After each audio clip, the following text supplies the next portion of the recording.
Jain 26 attempt में ABC analysis तो work नहीं करी, बट मैं आपको बोलता हूँ सर, मेरी 80+ स्ट्रैटेजी हर अटेम्प्ट में वर्क करेगी, चाहे पेपर कैसा भी आ जाए। 80+ स्ट्रैटेजी बिल्कुल साइंटिफिक तरीके से बनाई गई है।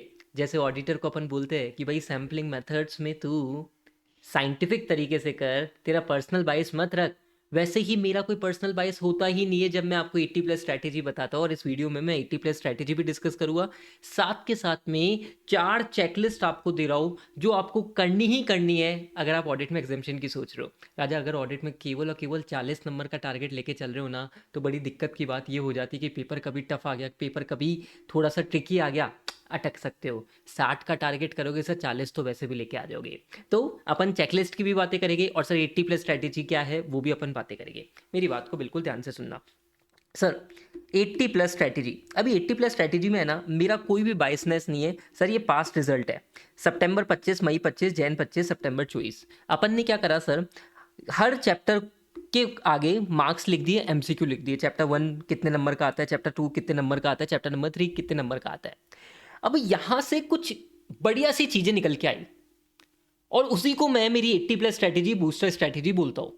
सर क्या निकल के आई, मेरी बात को सुनो। चैप्टर 1, 2, 3, 4, 5, 6, 7 और 11, ये आपके 8 चैप्टर हमेशा प्रायोरिटी के लिए होने चाहिए। हमेशा प्रायोरिटी, मतलब इनको छोड़ना ही नहीं है। मैं आपको बताता हूं कैसे। चैप्टर 1 की वेटेज है 6 मार्क्स। चैप्टर जैसे अपन ऑडिट में हमेशा 1, 11, 2, 6 को क्लब करके पढ़ते हैं, 11 की वेटेज हो गई आपके 11 नंबर, 2 की वेटेज हो गई 12 नंबर, 6 की वेटेज हो गई 4 नंबर। सर ये 1, 11, 2, 6 कितना हो गया राजा, 33 मार्क्स का हो गया। ठीक है, फिर मैं 4 और 7 बोलता हूँ। 4 लेंदी है, बट बिलीव मी 4 सबसे इजी चैप्टर है। 500 की सीरीज बहुत स्कोरिंग है, वेरी स्ट्रेट फॉरवर्ड, ज़्यादा कुछ क्वेश्चंस बनने की उम्मीद नहीं होती। कुछ पर्टिकुलर केस होते हैं जहाँ पे आपके क्वेश्चंस बनते हैं। मतलब 500 सीरीज चैप्टर नंबर 4 में से मैं बोलता हूँ 5 स्टैंडर्ड तो बहुत ईजी है, 3 स्टैंडर्ड थोड़े से लेंदी है बट मैनेजेबल है। 7 चैप्टर अगेन वेरी इजी, 4 और 7 को बनाऊँ ना मैं 26 number. Then chapter number 5 19 marks की वेटेज है, बिल्कुल है। देन चैप्टर 8 या 3 कोई सा भी पकड़ लो, एक चैप्टर कोई सा भी पकड़ लो, 12 मार्क्स। सर ये आपके कितने बढ़िया कवरेज हो जाती है, यहाँ पे आपकी इतनी बढ़िया कवरेज हो जाती है अगर आप इन प्रायोरिटी को करो। अब मैं क्या बोलता हूँ, आप इन चैप्टर्स में कुछ भी इफ एंड बट मत करो कि ये टॉपिक को छोड़ दो, ये टॉपिक को कर लो, ये टॉपिक को छोड़ दो, नहीं। अगर वो चीजें करोगे तो फिर ऐसे ही कभी ना कभी तो गेम करेगा। आपका फोकस ये होना चाहिए कि सर ये चैप्टर्स है ना, तो ये चैप्टर्स मेरे प्रायोरिटी वाले टॉपिक्स है, मतलब इनको तो मेरे को बड़े ही तसल्ली, बड़े ही अच्छे से करने, बार बार रिवीजन करना है। और बाकी के चैप्टर्स है उनको मेरी सेकंड प्रायोरिटी में रखूंगा। देखो अपन ऐसा तो कर नहीं सकते कि अपन को जैसे 100 नंबर का पेपर नहीं आता ना राजा, 118 नंबर का पेपर आता है तो 118 में से 118 नंबर लेके आने हैं, मतलब ऐसा तो तुम्हें कुछ करना नहीं है। ठीक है, क्या तुम्हें मतलब ऑडिट में क्या 85 90 का टारगेट कर रहे हो? अरे टारगेट कर रहे हो तो फिर ये स्ट्रैटेजी देखने की जरूरत ही नहीं है। मैं तुम्हें सिंपल बोलता हूँ, इफ़ यू आर टारगेटिंग 60 ना, 60 के पीछे लॉजिक ये कहता है कि तुम कुछ पर्टिकुलर चैप्टर्स में से कुछ इफ एंड बट नहीं करना। सर वो चैप्टर पूरे पढ़ने हैं। 1, 11, 2, 6, 33 मार्क्स, यहाँ पे कुछ इफ एंड बट नहीं होता है, ये टॉपिक को छोड़ दिया, ये टॉपिक को, अरे इंस्टीट्यूट वहीं गेम खेल जाता है। ठीक है, chapter number 4, chapter number 7, chapter number 5, chapter 8 और 3 में से कोई सा ही पकड़ लो। ठीक है, ये चैप्टर्स अगर आप बढ़िया तरीके से करते हो ना, आपका काम हो जाता है। आप मान के चलो ऑलमोस्ट हर अटेम्प्ट में देखो कितने नंबर का कवरेज होता है यहाँ से, 88, 90, 91, 90, ऑन एन एवरेज 90 मार्क्स का कवरेज होता है। गिरे से गिरा 85 मार्क्स का तो इंस्टीट्यूट यहाँ से पूछेगा ही पूछेगा। सर बाकी के टॉपिक्स को छोड़ दे क्या? बाकी के टॉपिक्स को छोड़ देगा? Obviously not. आपको बाकी के टॉपिक्स को थोड़ा सा स्मार्टली पढ़ना पड़ेगा। ऑडिट और बैंक्स को जैसे मैं बोलता हूँ भाई यहाँ पे रट्टाफिकेशन चलेगा ही नहीं, यहाँ पे तुम्हें कॉन्सेप्चुअल अंडरस्टैंडिंग ही चाहिए। तो वो ऑडिट और बैंक्स की रट्टाफिकेशन चलती नहीं है, वो तुम्हें कोई बोलेगा रटो रटो रटो रटो, मैं बोलूँगा रटो मत रटो मत रटो मत, मेरी अप्रोच अलग है। ठीक है, वो तुम्हें ऑडिट ऑफ बैंक्स का एक कॉन्सेप्चुअल वीडियो के नीचे बच्चों के कमेंट्स दिखेंगे, अरे यार ये क्या हुआ यार, ये चैप्टर इतना टफ टफ बोलते, इतना चैप्टर इजी कैसे बन गया, वो तुम्हें कमेंट सेक्शन में बताएंगे बच्चों के। ठीक है, तो try to understand the basic process कि आप हर सब्जेक्ट के लिए ये चीज अप्लाई कर सकते हो, हर सब्जेक्ट के लिए अप्लाई कर सकते हो। आपको बस क्या देखना है कि आपको है ना दूसरों पे डिपेंडेंट नहीं होना।